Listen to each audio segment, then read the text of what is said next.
যখনই কিছু মিষ্টি খেতে ইচ্ছে করবে, ঘরে যদি সুজি থাকে তবে এই রেসিপিটা খুব সহজেই করে নিতে পারবে। এই রেসিপিটা করার জন্য আমি এখানে 1 বাটি সুজি নিয়েছি, তবে মোটা দানা সুজিটা নিয়েছি বন্ধুরা। এবার এই সুজিটাকে কড়াইতে ভালোভাবে একটু ভেজে নেব, তবে এমনভাবে ভাজতে হবে যেন লাল হয়ে না যায়।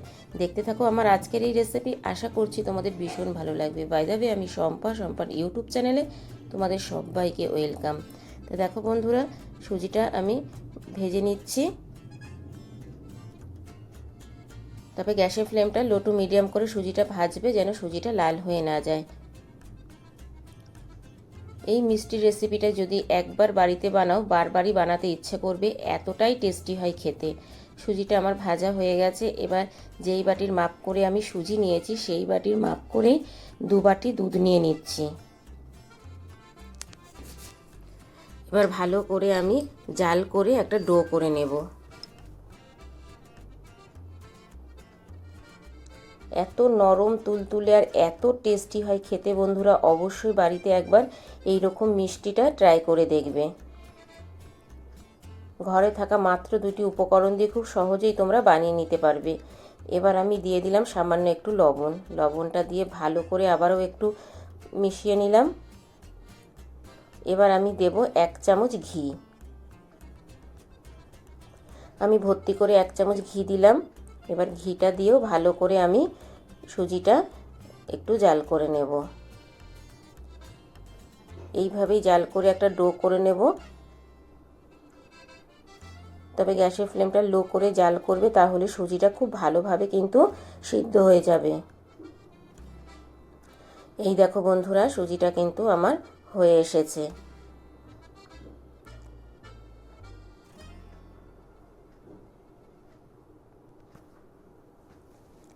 এবার আমি সুজিটা একটা থালার মধ্যে তুলে নেব, তবে এই থালাতে আমি আগে থেকে একটু অয়েল ব্রাশ করে রেখেছিলাম যেন থালার মধ্যে সুজিটা লেগে না যায়। এবার আমি এটাকে ঠান্ডা করতে দেব। ততক্ষণে এইদিকে আমি একটা চিনি শিরা করব, তার জন্য দিয়ে দিলাম আমি এখানে ছোট বাটির 1.5 বাটি চিনি। এবার যেই বাটির মাপ করে চিনি নিয়েছি সেই বাটির মাপ করেই জল দিচ্ছি 1.5 বাটি। যতটা চিনি নেবে ততটাই কিন্তু জল দিতে হবে। এবার আমি এটা ভালো করে চিনিটা গলিয়ে শিরা করে নেব। দেখো বন্ধুরা, চিনিটা কিন্তু ফুটে গেছে আর ভালোভাবে কিন্তু চিনিটা গলে গেছে। তবে এটা খুব বেশি জাল করতে হবে না বা তারের মতনও করতে হবে না। 2 মিনিট মতো চিনিটা গলে যাওয়ার পর জাল করলেই হবে। এবার আমি এখানে দিয়ে দিলাম রেড ফুড কালার। ফুড কালারটা দিয়ে ভালোভাবে আমি আবারও একটু মিশিয়ে জাল করে নিচ্ছি। এই কালারটা দিলে পরে কিন্তু মিষ্টিটা দেখতে বেশ সুন্দর লাগে বন্ধুরা। তোমরা চাইলে স্কিপ করতে পারো। আবারও ভালো করে আমি 2 মিনিট ফুটিয়ে নিলাম। এবার গ্যাসের ফ্লেমটা বন্ধ করে আমি ঢেকে রাখবো যেন একদম ঠান্ডা হয়ে না যায়। এইদিকে দেখো সুজিটা কিন্তু আমার ঠান্ডা হয়ে এসেছে। এবার ভালোভাবে সুজিটাকে আমি মেখে নেব। খুব ভালো করে কিন্তু সুজিটাকে মাখতে হবে বন্ধুরা, কারণ যখন আমি মিষ্টিটা বানাবো তখন কোনো রকম যেন ফাটল না থাকে। তাই খুব ভালো করে সুজিটাকে মেখে নিতে হবে।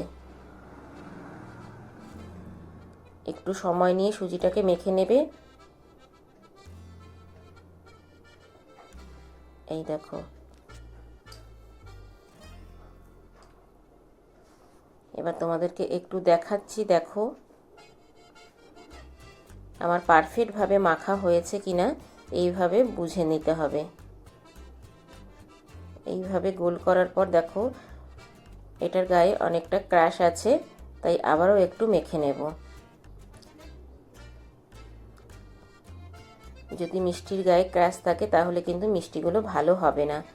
আর সুজিটা তোমরা জানো প্রচণ্ড নরম। এবার মাখা হয়ে গেছে। এবার আমি হাতটা ভালো করে ধুয়ে হাতে একটু তেল মেখে নেব।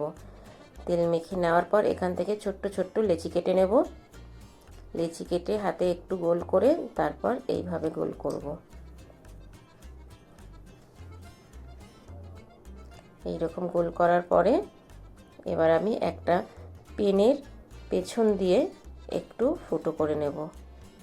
এই দেখো বন্ধুরা, এইভাবে ডিজাইনটা করে নিতে হবে। দেখতে কিন্তু দারুণ হয় বন্ধুরা, বাচ্চারা তো ঘুরে ঘুরেই চাইবে এই মিষ্টিটা একবার খাওয়ার পরে। এই দেখো, তোমাদেরকে করে দেখিয়ে দিচ্ছি, খুব সহজেই তোমরা বাড়িতে বানিয়ে নিতে পারবে।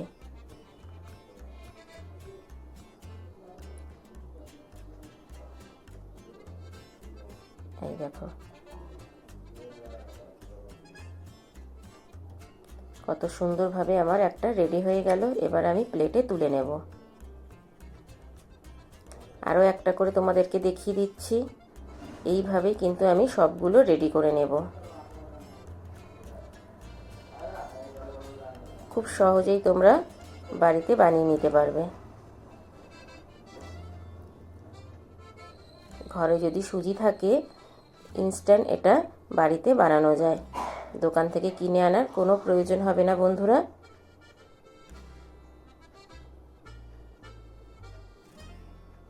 এই দেখো আরও একটা রেডি হয়ে গেল, আমি তুলে নিলাম।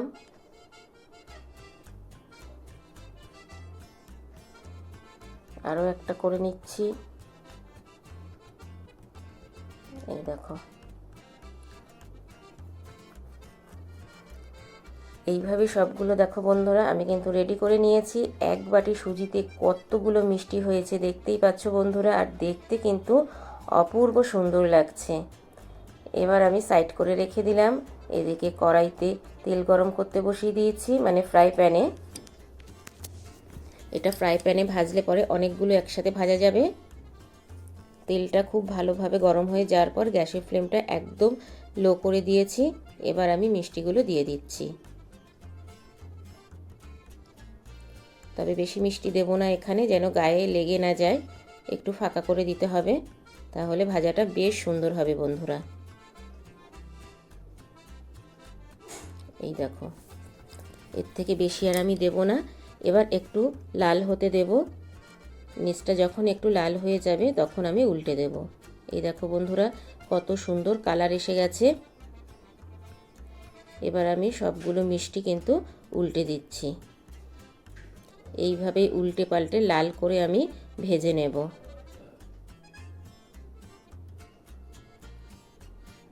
তবে অবশ্যই গ্যাসের ফ্লেমটা কিন্তু লো টু মিডিয়াম করে ভাজবে, না হলে মিষ্টিগুলো ওপর থেকে পুড়ে যাবে, ভেতরে কিন্তু কাঁচা থাকবে, আর খেতে একদমই ভালো লাগবে না। তো দেখো বন্ধুরা কত সুন্দর লাগছে মিষ্টিগুলো। আমার কিন্তু মিষ্টিগুলো ভাজা হয়ে এসেছে। এর থেকে বেশি লাল আমি আর ভাজবো না, তাহলে কিন্তু পুড়ে যাবে। এবার আমি তেল ছেঁকে তুলে নিচ্ছি।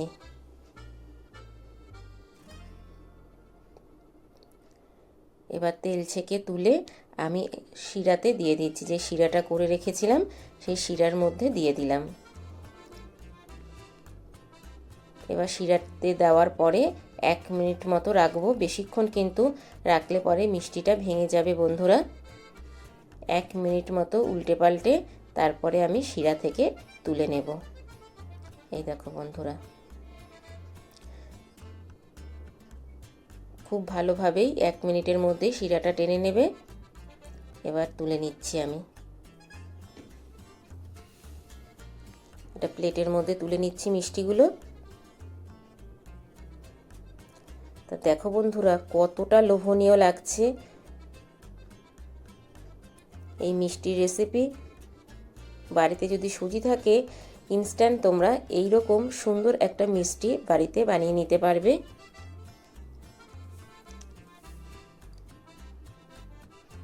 সবগুলো মিষ্টি কিন্তু আমি একইভাবে ভেজে শিরাতে দিয়ে তারপর আমি তুলে নিলাম। তা বন্ধুরা কেমন লাগলো আমার আজকের এই মিষ্টির রেসিপি? ছোট্ট একটা মিষ্টি কমেন্ট করে জানিও, কারণ তোমাদের ছোট্ট ছোট্ট মিষ্টি কমেন্ট আমাকে ভিডিও করতে অনেক বেশি উৎসাহ দেয়। বাই দ্য ওয়ে, এতক্ষণ দেখছিলে সম্পার ইউটিউব চ্যানেল। আবার দেখা হচ্ছে তোমাদের সাথে নেক্সট কোনো নতুন রেসিপিতে। ততক্ষণের জন্য টাটা বাই বাই। সবাই ভালো থেকো, সুস্থ থেকো। আর আমার চ্যানেলে কেউ যদি নতুন ভিজিট করে থাকো, আমার চ্যানেলকে সাবস্ক্রাইব করে পাশে থাকার বেল আইকনটা অল করে দিও। যখনই আমি নিত্য নতুন ভিডিও আপলোড দেবো তোমাদের কাছে পৌঁছে যাবে। Thank you for my